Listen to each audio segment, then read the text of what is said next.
It's an absolute disgrace. And you know, Obama's trying to pin it on the NRA essentially. And it's not the NRA and it's not guns, it's other problems that he doesn't want to talk about. And when he came out about, as you saw, when he came out 3-4 days ago, he showed more anger toward me than he did toward the shooter. A lot of people said that. And I said, no, I want you to reverse that. Don't worry about me. You reverse that. But we have to stop it. We're going to have, it's not going to be the end. Not going to be the end. They have no respect for us. They have no respect for our leaders. They have no respect for our country. And if I win, we're going to turn that around so fast your head's going to spin. Yes, ma'am. I suffered a great deal in the past 3 years because of the cognizance of a doctor, compounded by Obamacare. Right. Obamacare is a disaster. I have completely suffered because of that, and I have been unable. The doctor made a mistake. The doctor, and on a state level, they passed a tort reform basically saying that the emergency room doctor, that I would have to prove that he intentionally wanted to hurt me if I wanted to get medical compensation. And the fact is, I am a doctor. I'm a veterinarian. Oh, wow. And I knew how to better treat myself after 1 year of vet school than he did after, 4 years. And I put my life in his hands. And that, I did not get a single cent out of that. I've been on crutches for 3 years. Will you get off eventually? Will you get off the I crutches? actually have been having surgeries in New York Wow. City at the hospital for special surgery with Dr. Cooley. Right, it's best hospital for And I've them. been here for hotels in my second home and my Good. recovery place. And that's what we're hoping for. But I've had 4 surgeries and I have had, I have not been able to work as a veterinarian. And I've actually been traveling around supporting your campaign. Oh, that's so nice. Thank you. I have to say you look good though, okay? That I know you've gone through a lot, and I'll tell you what, you get a bum doctor. There's nothing worse than having a bum doctor. I have friends where that's happened. Because Compounded with Obamacare, I was forced to take HMO plan here in Texas this year. I was not able to get a PPO plan. My premiums rose overnight, $140. no, the premiums in Texas have gone up 60%. And it was compounded by the fact that I wasn't able to get a medical compensation. So what do you want to ask me?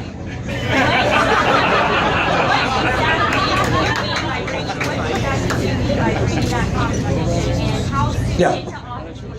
Right away, first day, we're going to try and get rid of Obamacare right away. It's a disaster. I mean, look at what happened to Blue Cross, Blue Shield in Texas went up 60%. And it's not even it's like a scandal, but people aren't talking about it outside of Texas.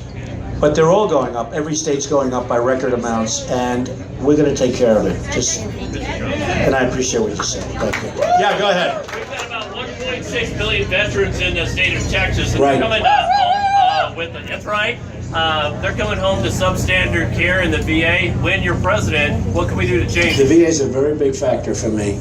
The veterans have been taken care of horribly, and we're going to change that. And frankly, one of the biggest problems is the wait time. People are waiting 5 days and 6 days, and then they see the doctor, and the doctor tells them he's going on vacation. We can't see you. People are actually dying. I mean, yeah, well, people are dying waiting in line. They're dying.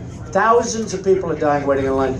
We're taking care of it. For one thing, we're going to have people go out to see a private doctor or the doctor across the street or a hospital across the street, public or private, and we'll pay the bill, which is what they should have been doing for years. It is one of the worst run organizations that anybody has ever seen. We're going to take care of it. Thank you. All right. Okay, yes, ma'am, go ahead. As a veteran, one of my biggest concerns is what we are doing with the drawdown on the military. We cannot continue to keep drawing down the military forces. We aren't going to beat ISIS. We won't beat the bully around the corner if we do that. Our military is very depleted. Absolutely. So how are you going to attack that and continue to beat the war on ISIS? We are going to build up our military. Our military is so depleted, folks, nobody even knows. I don't know if you saw the documentary where the planes are 18 and 20 years old, fighter jets, with our pilots, our young, great pilots that aren't so young anymore. One of them said he was there at the beginning when everything was beautiful, and now it's like a mess. We're going to take care of it. They get parts from the graveyard, the plane graveyard. and from museums where they have these planes in museums because they're so old they take parts off the planes. We're going to take care of it. Okay, how about one more? One more. Go ahead, sir. Mr. Trump, you and Mr. Trump. Last question here. Okay. Governor Perry. Governor Perry, go. Oh.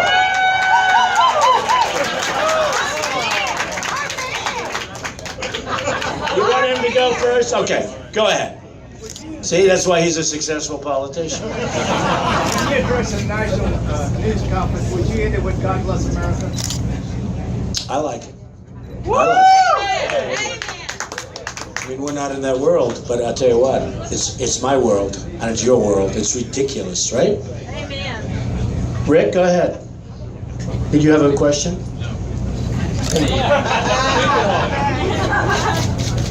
I want to share with you all something. The next election for the presidency of the United States is not about the next 4 years. It's not about the next 8 years. That's It's right. about the next 40 years. It's about our children and our grandchildren. Hell yeah! When this man is the president of the United States, there is going to be a decision made in January of 2017 to name one Supreme Court justice. I will suggest to you at least 2 more justices in the next 4 years.